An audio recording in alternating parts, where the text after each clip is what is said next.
So, well, my main talk today will be about the development version of MySQL 8.0, so which you cannot test because it's just in development, so it's not available officially. But, well, I will present you about where we are, and where the progress on this development.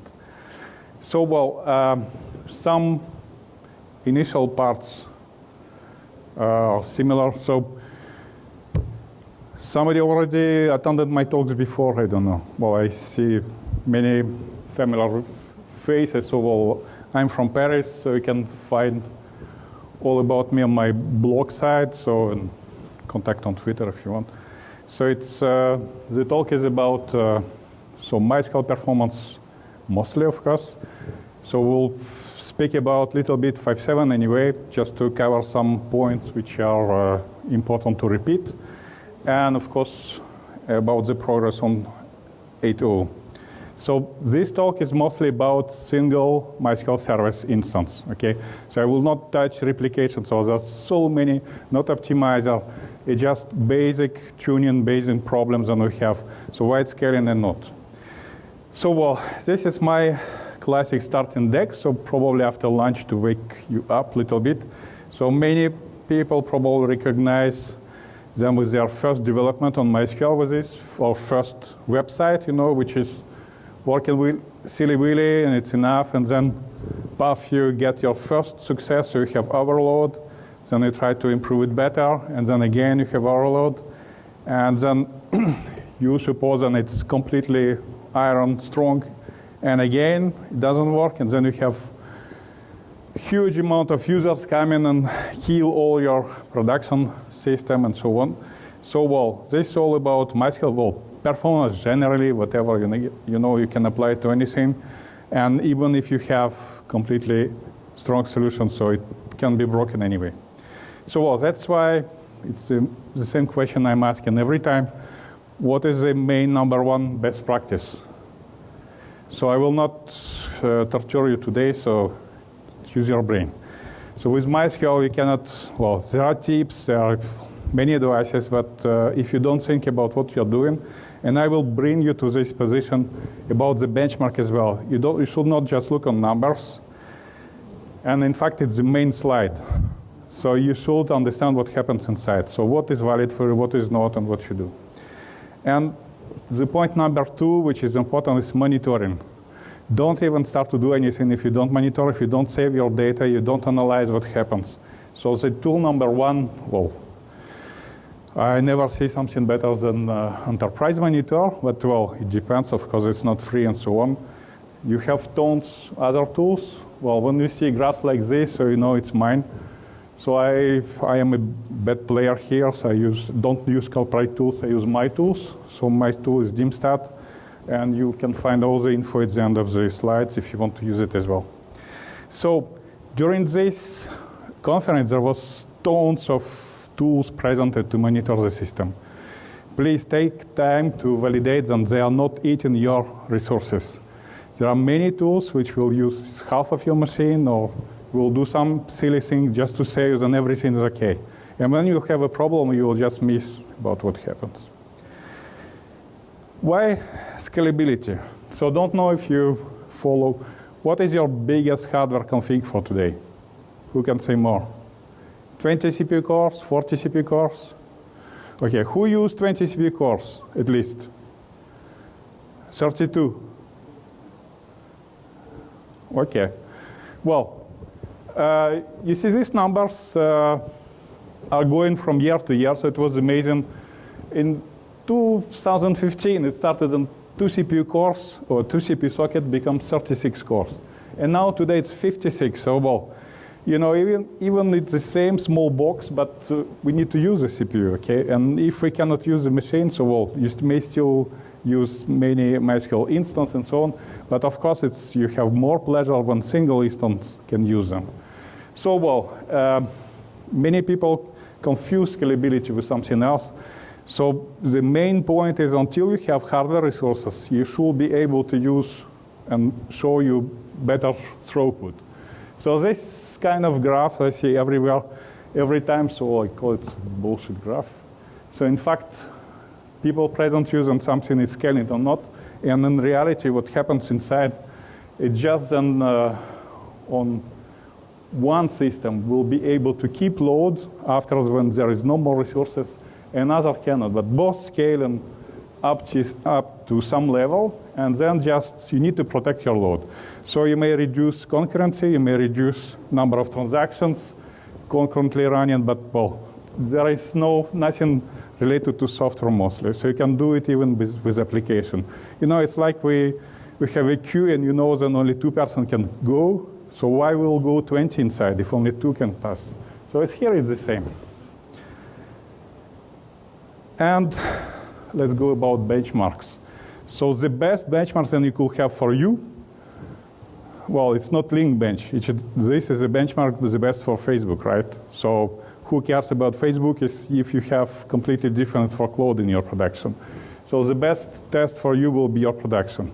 But you should not tweak on production. So that's why if you need to tune to validate something, so please do some development setup, try to copy your production and do it in parallel. So, well, that's why, well, you cannot survive without benchmark. Sooner or later, we need to test something. So don't go to something completely difficult and complex, you know. People are always complaining, wow, your test is not representative. Start with something simple. Simple by simple, and then you have complex workload, which is combined with many simple things, and at the end, you will have something killing. Don't ignore any cases. So we always see this with QA, for example, in Oracle, when people complain, oh, you test something which is not valid. Everything is valid. If you have a problem, you will have a problem. So if you don't have any workload which represents your production, you can try at least something from what we have standard today. So, well, many people complaining on Sysbench, it's old stuff, it's not representative at all.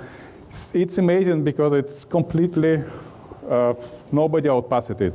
It represented a lot of things. So you have ranges, test inside reading, writing, you may balance your transactions and so on. So it's like an entry ticket. So if you need to test something and you don't know what, try with this first. Then, of course, if you have TPCC, like from Percona or DBT2, which is open source TPCC, or DBStress, Insert Bench, Linkbench from Facebook, and DBT3. Well, the understanding of all these test workloads is coming with time. What is important, you know, you should not see. So for MySQL for today, nobody running for numbers or whatever. So each of these workload represents some problems and we have to fix in MySQL code. So it's nothing, you know, well, I would say it's nothing glorious, you know, there are many vendors fighting for this to show the biggest number. We just want to show that we fix something here, fix something there, and something going better.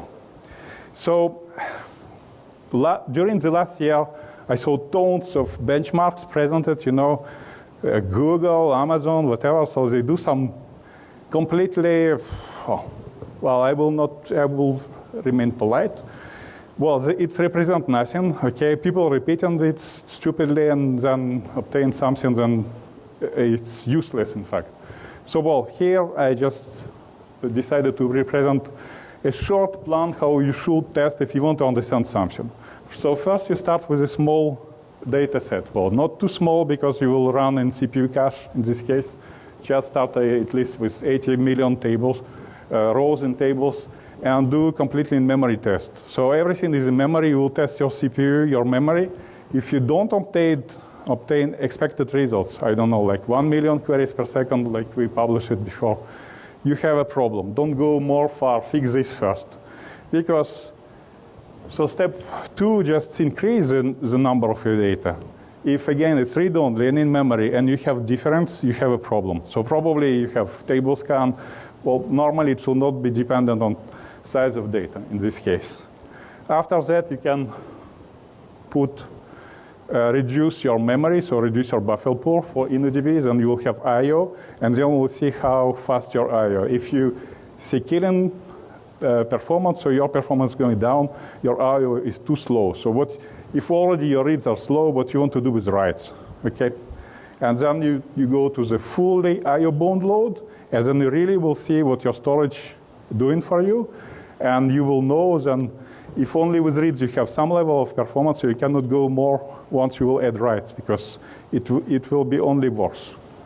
And then the same you just repeat with writes, but then you will need to validate your redo log size, your flashing rate, and so on. So, well, don't hesitate to use big redo logs. You know, well, we are no more in MySQL 4. You can use big size. You will reduce your writes. You will increase your speed, and you understand what. Please mostly use transaction commit 1. Then you flash for every transaction. This will show your bottleneck on the storage as well. Well, this is a short one. So then we do the same. We increase the volume. You will see then your flashing is higher. What happens next? And then you reduce your buffer pool. Then you will read from the disk, and it will kill you even more. And then completely you put everything on disk. And then you will discover what is your storage, what is your CPU, what is your machine, and what you can do. So, well, this all if you really want to understand what happens. Of course, you may run just one test and say, OK, I'm happy. But, well, you will not get a conclusion about will your system keep your load, what will happen if you have more memory, less memory, and so on. So MySQL continued really with big steps. So I think it's going for, of course, we want to make changes faster. But, well, in 5.5, we just delivered what was already in the air. So the ideas which were discussed with somebody or implemented even by somebody in 5.6, we started to do some fundamental changes. So there was really big progress, big splits. In 5.7, finally, we improved reads. And in 8 today, so our goal is about efficiency. And efficiency is mostly about writes. So I will try to explain you why. So in 5.7, there was a lot of attention about reads. And in fact, why all the story about reads? If you analyze all our performance in 5.5, 5.6, and 5.7, when you add writes to the read workload, so you have pure read-only workload, you add writes, you go faster. It was completely nonsense, you know. No any database do so. Usually, nothing is more simple than reads, but 5.5 it was like this. 5.6 it was like this. And 5.7 when we started was the same. So you do writes, you go faster. You don't do writes, you go slower. So, and this was not by surprise. So I don't know, everybody saw these results presented year on year, so it was on 5.7. Who did not see it? Well, so Thomas presented this slide during the conference, Open World, Percona Live, and so on. So it was on 72 cores. We got 1,006,000 transactions, queries per second. And we was critical, we were, well, it was big critic around, then it's marketing and so on. So, well, nobody wanted to look at behind the numbers. Behind the numbers, what happens then, so here is the 5.6, and on the pure read-only workload, you know, for point select, so point select is just read by primary key. If we use 32 cores, we were slower than if we use 16 cores. So we did not scale. Why? The problem is, and every time, well, before 5.7, every time when you do the query, you have internal logs. Logs were related to transactions. And more short is your query, more often you take logs. So in fact, on 32 cores, you have many user concurrent, and you have bottleneck inside.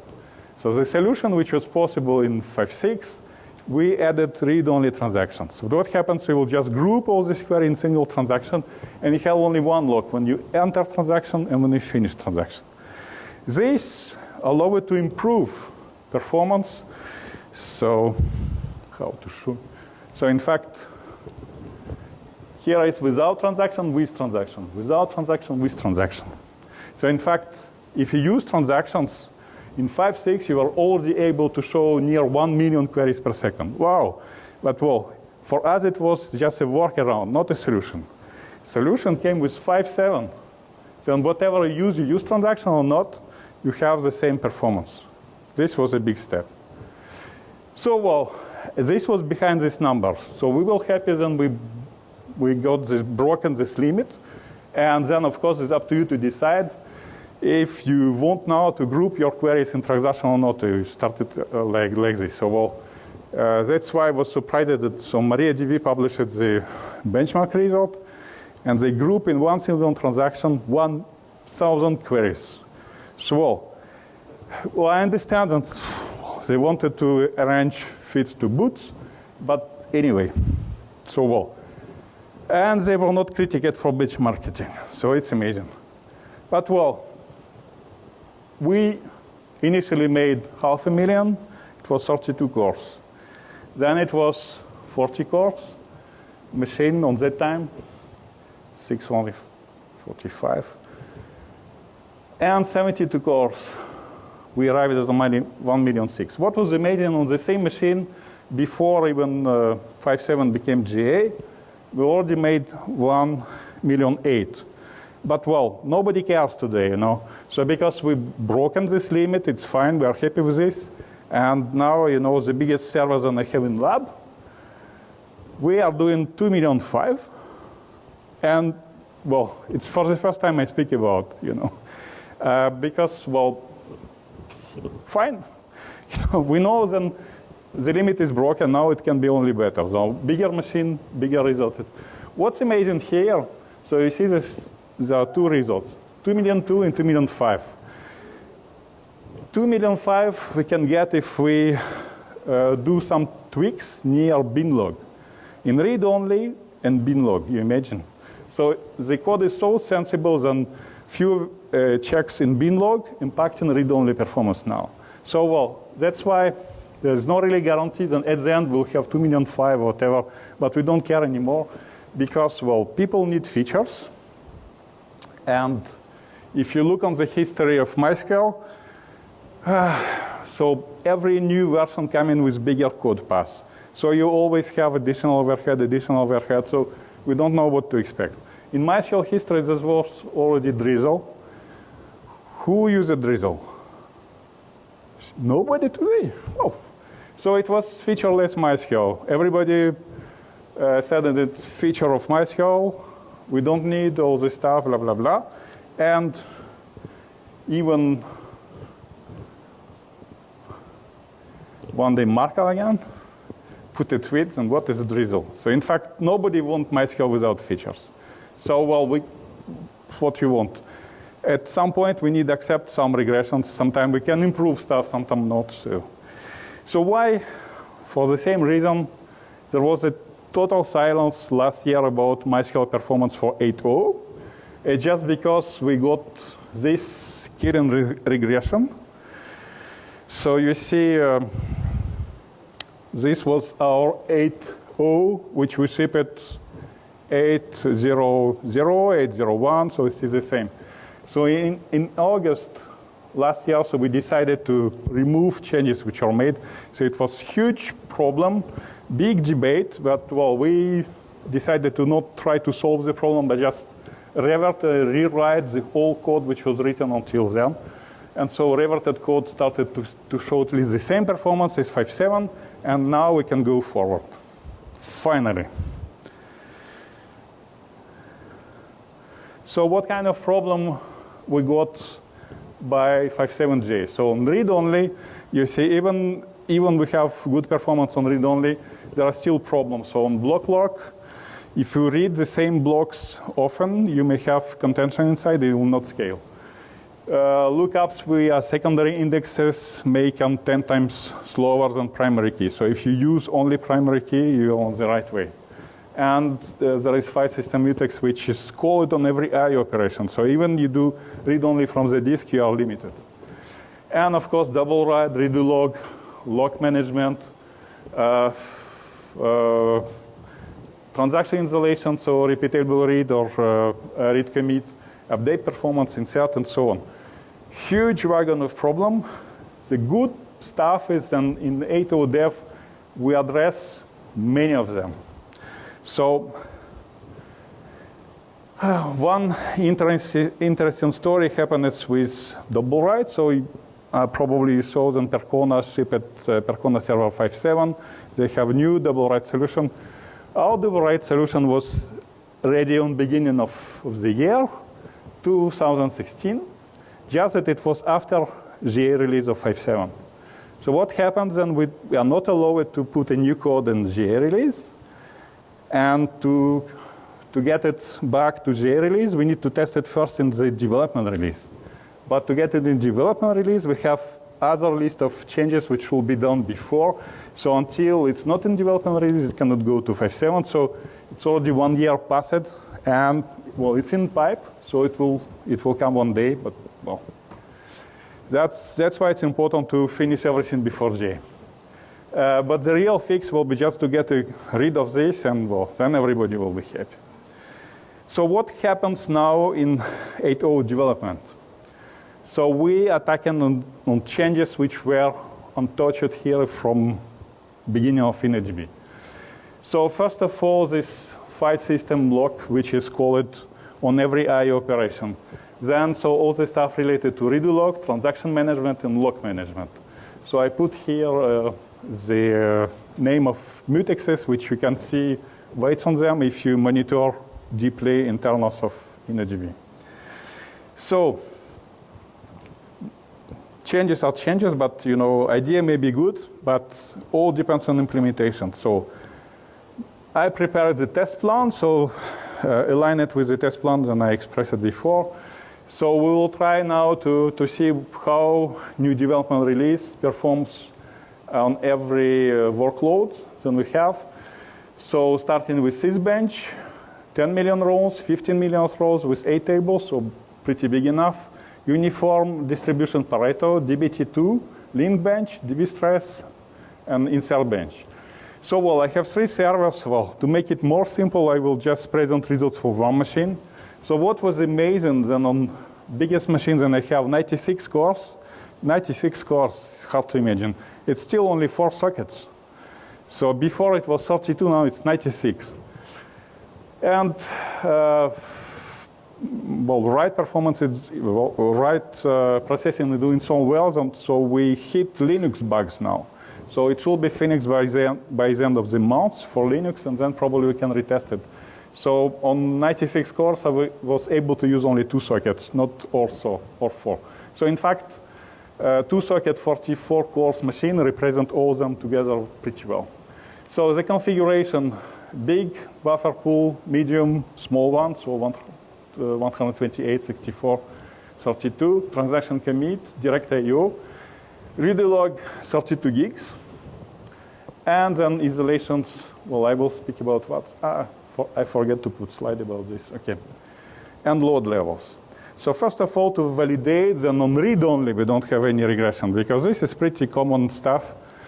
So well, hope you are not confused about the graphs I have here. So usually on the bottom, so you have, this is a user load, okay? And then it's every case which was tested. So let's say first one, it will be 1 CPU socket. So this was 5.7, then it was 8.0, then it was 8.0 development.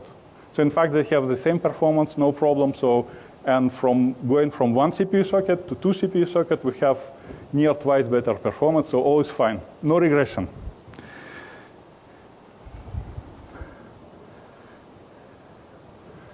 Read-write. So, and read-write, let me start just from contentions, and I can see.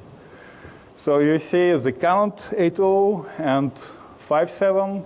So they have contention on transaction log, on log write. So it's redo log, locking, and so on.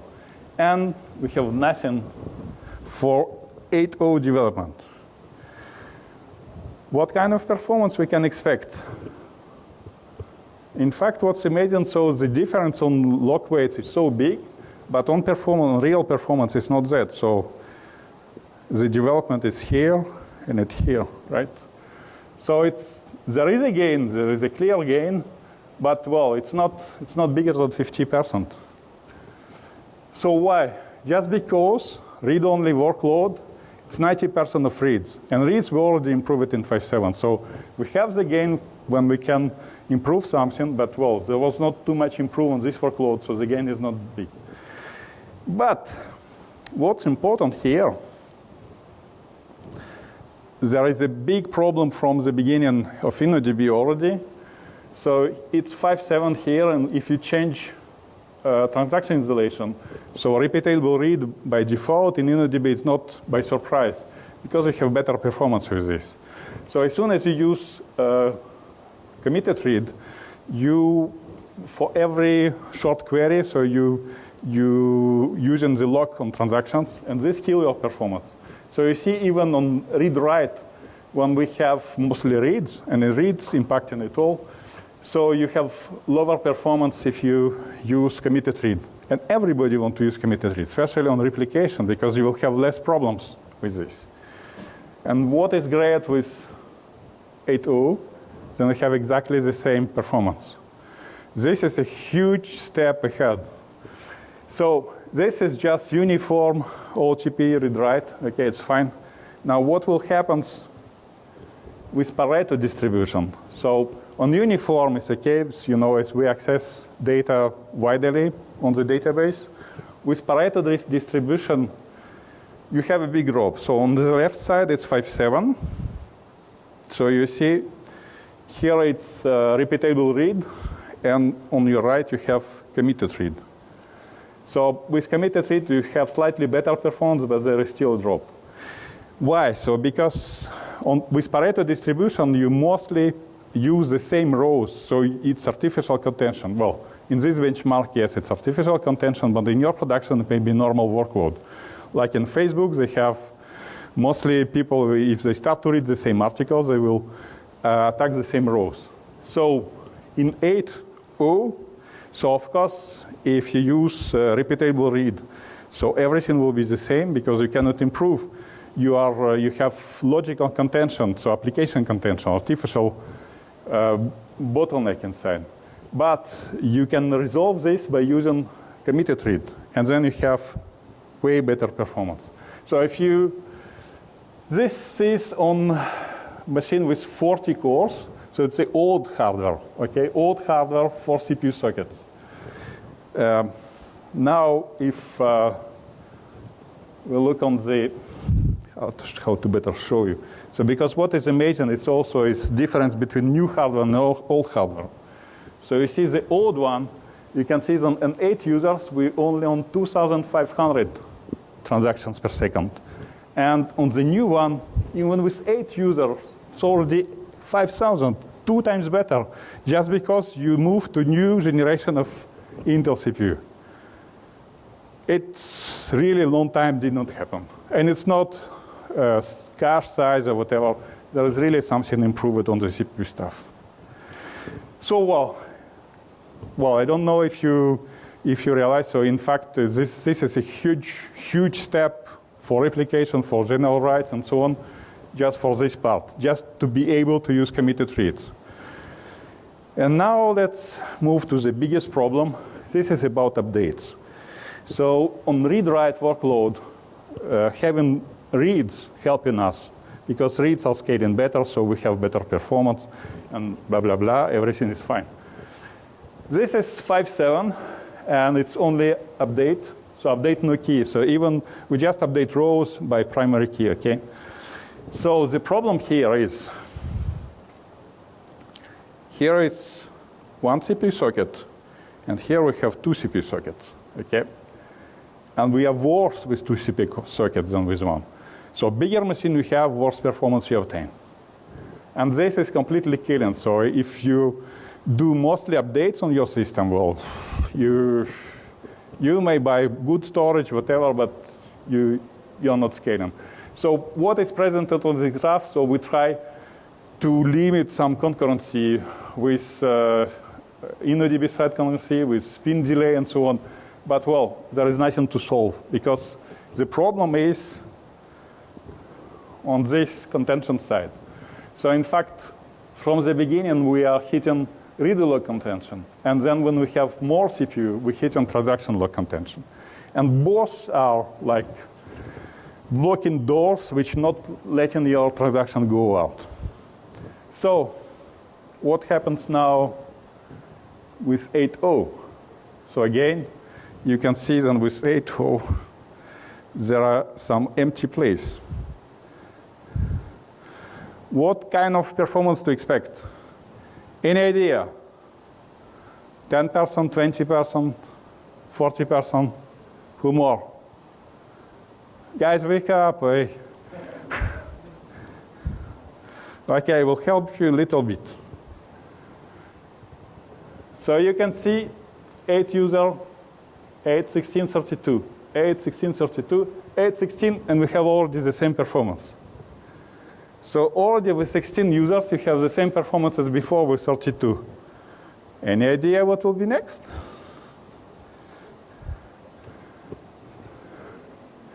So with 32 users, we have more than ever you observed before in 5.7. Any idea what will be next? No? 108 were 2 times faster. More faster. And I have no words, you know. This is a huge engineering effort, so all redesign here, so up to 3 times faster on the full load, so full machine. So, but even on small, so one CPU socket is only 22 cores, and you are already 2 times faster than we obtained it before. So this is a huge. Well, I cannot guarantee you that it's what you will have at the end. At the end, probably you have more, but probably you have less. Because all depends, you see our main find was not only to reach higher numbers, main find was also here. Because on some changes, we obtained performance worse on 8 users than before. And absolutely, we did not want to have any regression here. So now on low load with updates, we are same or better performance. Well, on high load, we even better, but well, this is our goal. Okay, now about the data impact. So the volume. So how performance will be changed if you have bigger volume than I tested now. So we have 10 millions comparing to 50 millions.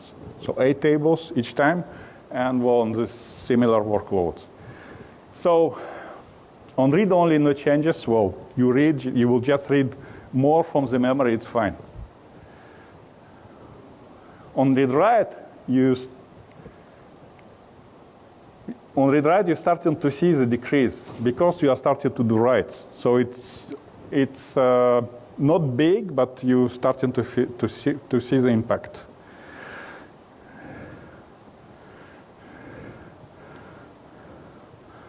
On update, no K. So here you can see the difference. In fact, you see that on 1 CPU socket and 2 CPU sockets, with bigger volume, we do less transactions. Why? If we look on the flashing rate speed, so it's your writes which are going to the storage, it's going from 10,000 to 30,000, 20,000, 40,000. This is a huge impact. So, well, I remember for the first time when we were able to flash 10,000 pages per second, wow, it was a huge success. Now 40,000 will just, oh, good storage, fine. So the problem is all this flashing, you know, the data is in memory. So all this flashing is going in background. So why it should impact us? Any idea? Why background flashing will impact? We do writes. They are not interacting with us. Just because asynchronous I/O has a cost, and it eats CPU, and it's spinning as well. So we losing 10. Well, when you see from profiler, you see 10% time spent in spinning. Well, it could be much more bigger because, well, it's impacting.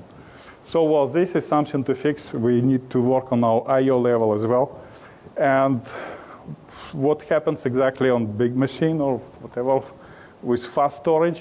So storage is fast, but you have all this stuff around. So that's why if you test only on RAM disk, for example, you will never observe this. You will suppose there is no problem, and then you will discover it in production. Okay, now if we change uniform to Pareto distribution, so well, this is read-only and well, even more graphs because now we have also committed read isolation inside. Well, here everything's the same, so no difference.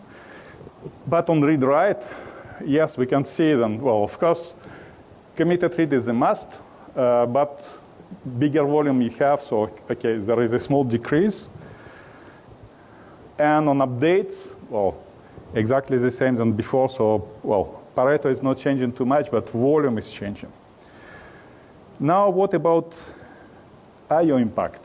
So now what I will do, I will just keep the same big volume, now 50 millions, 8 tables, but will reduce the buffer pool. So initially everything is in memory, then half in memory, then only quarter data may match the memory. So again, 1 CPU socket, 2 CPU sockets. So read only, and this story becomes amazing because when you are on 32 CPU socket, 32 cores, in this both case, you see no difference between 1 CPU socket and 2. We are only testing storage here. So just reading on the speeds and storage all over us. So you don't testing anymore MySQL, you know. So if somebody say, I tested MySQL, I saw this. Are you sure it was MySQL, it was your storage, or it was a network, or it was whatever? So, well, it's always important to validate. So you can see at least then with 64 gig, so with 2 CPU socket you have better performance because some of data are still in memory, so you read less. Otherwise, you read from the disk. The excellent point here is on the max, you see, when we test the disk, so it's here, right? We are reading 3,500 megabytes per second, so which MySQL never did before, you know. So we really can read the max speed from the flash drive. So, well, I don't have them too much, so, well, don't know what is the limit, but probably now we can read to max whatever possible, I don't know. On read-write, well, you see the impact, it's pretty visible because if you see on read-only there was impact, then now with read-write, when we add writes, of course there will be impact. And again, so when we are just on 32 cores, so here we test on storage, nothing else. And again, so what's interesting, so if on read-only we reach 3,005, so here it's only 3,000, because mixing reads and writes on I/O has a cost. And with updates, it's even more impressive, well, because it's constant writing, but it will be also constant reading, because when you want to update the row, you need to read it first, right, if it's not in memory yet. So you can see that with updates, and it's probably the limit of 50/50 or just limit of the writes, and we can get on the storage because we cannot write more than 1,000 megs per second. So this probably is the main stopper here. Yeah? Yeah, if pages will be smaller, for example, if we'll use 4K, we'll have better performance. But it means then I need 2 months more to replay the same test again with different page, and there was no more. So, can you predict what will happen now if we will use Pareto?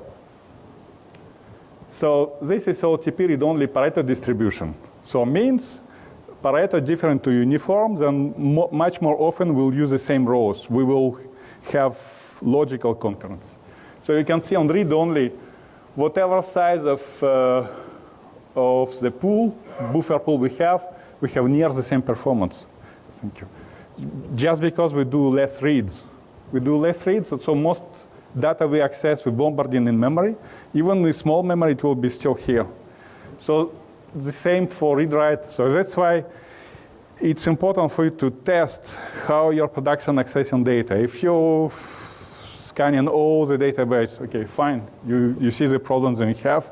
If your access is mostly on some amount of data which will move but remain constant, you probably will have much more better performance even with slower disk and so on, and less resources. So with Pareto the same, the impact is much less seen here.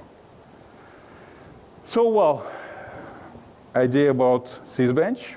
So with Sysbench, finally, so you can validate your platform, validate something, what happens, your configuration, and so on.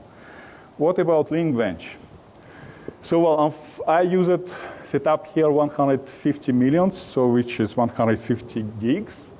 Well, it takes time to create the load, so in fact, there was no need to test very big load, because with the same technique, so I can reduce a buffer pool to have impact on I/O and so on.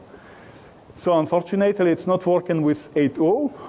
There is some problem on connection with this workload, so I at least evaluated this with 5.7. And so what's amazing, so when everything is in memory, well, it looks fine. But you moving from one CPU socket to two CPU sockets, we see only 50% improvement. Well, sometimes it could be okay. What is strange with this workload? So, well, we can see the contentions that we have internally, so internal bottleneck. Well, most of them should be fixed in 8.0. What we discovered, which is new, and we did not see with Sysbench, for example, then we have block lock contention. And block lock contention so means that many users attacking the same data, and, well, you just have artificial contention inside. So we need to fix it in InnoDB, but until it's not fixed, so let's see what happens. So first of all, it's hard to say if there is no some kind of queuing, some sleeping in Linkbench itself, because even with two CPU sockets, we don't use fully CPU on the machine. So we use only half of CPU. This is not normal. So, well, probably we need some more attention from Mark to see if we can fix it and so on. But then, so if we compare now with different buffer pool, you see the difference not that big.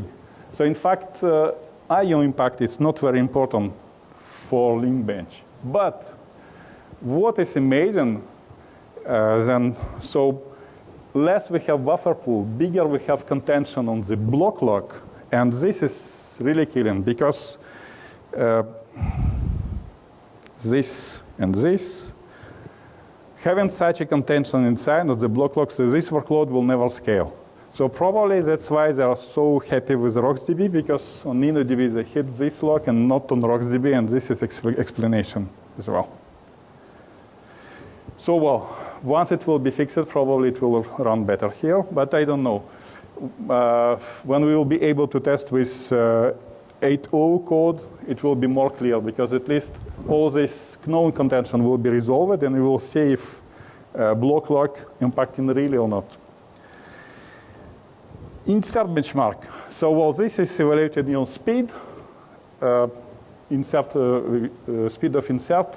Then you can do, well, I use just 16 parallel processes of eBench just to evaluate how fast we can insert in InnoDB. So it's written in Python, so, well, unfortunately it uses more CPU on the machine than MySQL D. And the point which is important here, so InnoDB using B3. So when you insert your data, B3 is growing very quickly. It's like nuclear reaction. And when it cannot be kept anymore in buffer pool, so your pages will go out. You need to reread them again, go out, read it again, and of course you will go slower. So here what happens, so I have two tests here, with selects and without selects. So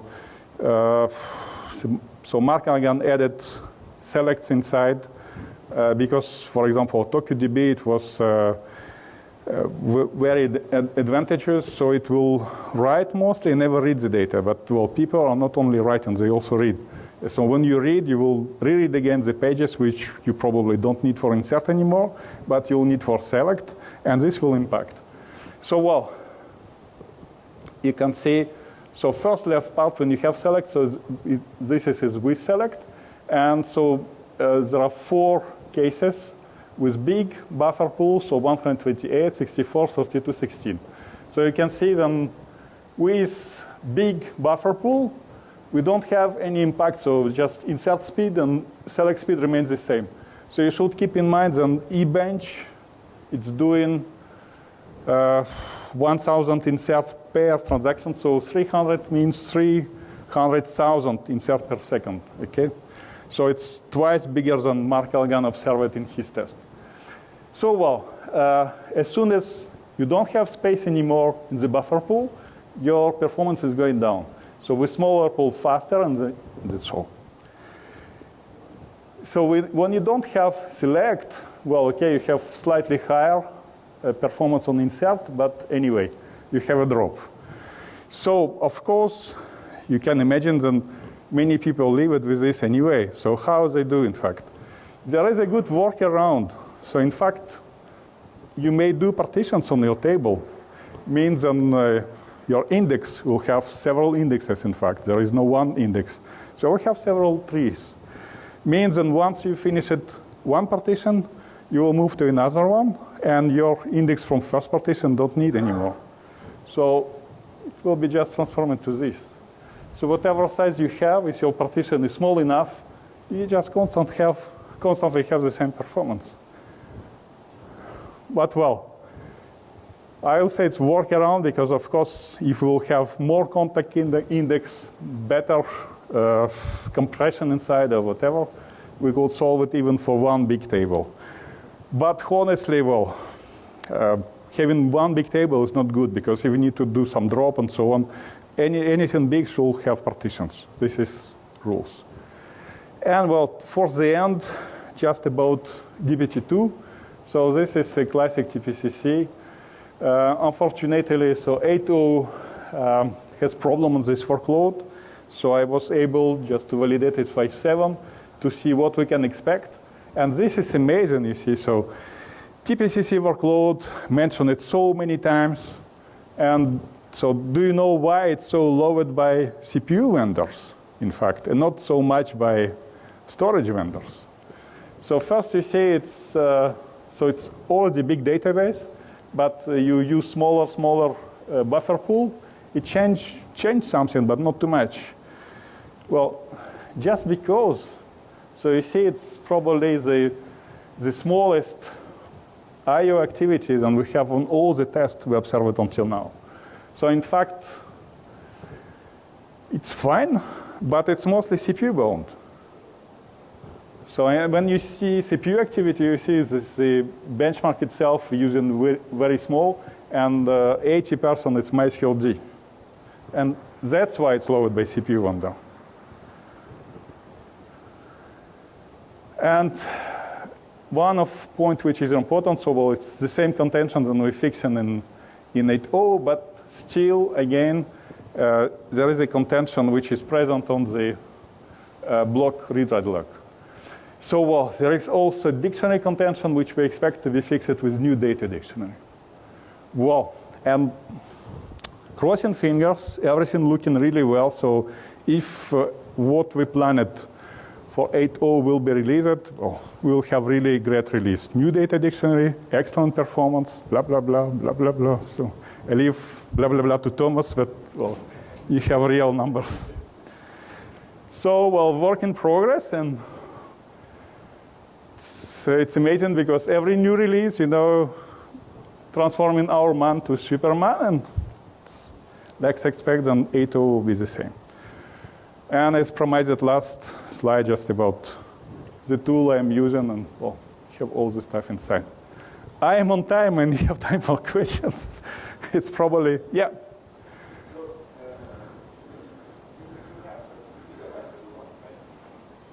I have 32 gigs redo, yeah.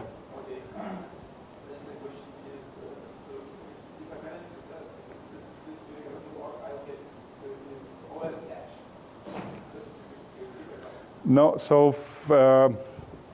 first of all, you have to use, I did not have slot for tuning this year, so so usually what you do, you just you don't use your redo log files bigger than 1 gig, okay? So you use, if it's 32 gigs total, you have 32 files of 1 gig. Then what happens? So your file system cache will evict your files anyway. What we fixed already since 5.7, then on redo log, what happens before? So your redo log file is evicted. It's no more in file system cache, and you start to write it. Redo log is written with 512 bytes blocks. So file system is file is not more in cache, will read it again, and you will have read on write, and this will impact your redo log writes. So since 5.7 you have, so every time when we arrive into the barrier of 4K or 8K, it's configurable parameter, it will just do one big write, so to erase the block. So file system don't need to read it anymore, and you will never read on write. So you have only write, and even if redo log is evicted, you have no problems.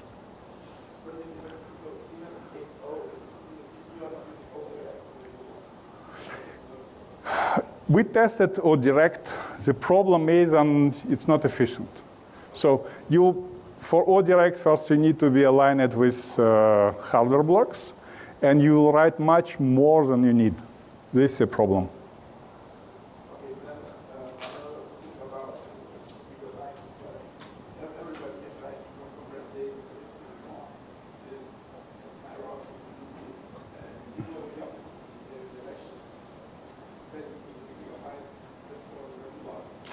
Yeah.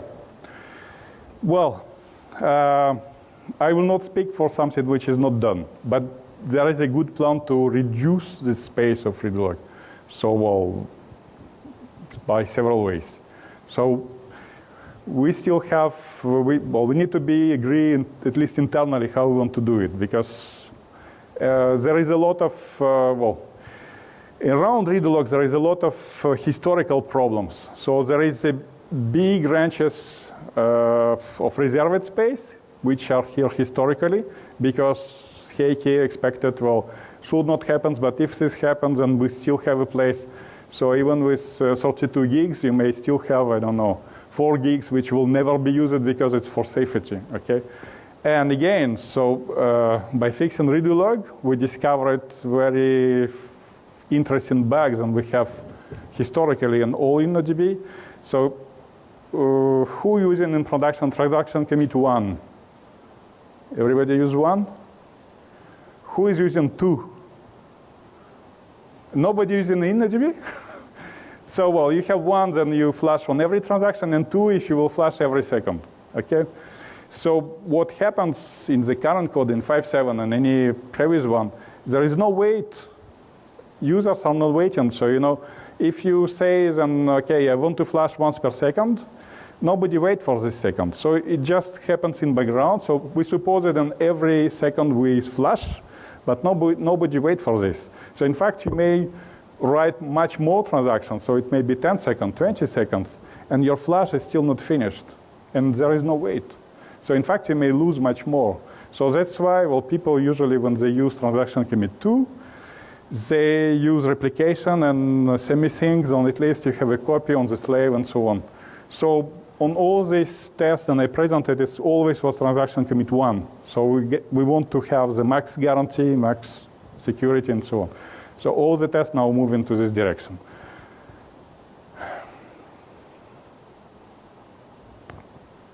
Other questions? Yep. No, of course, it's development version. But it's absolutely what we want.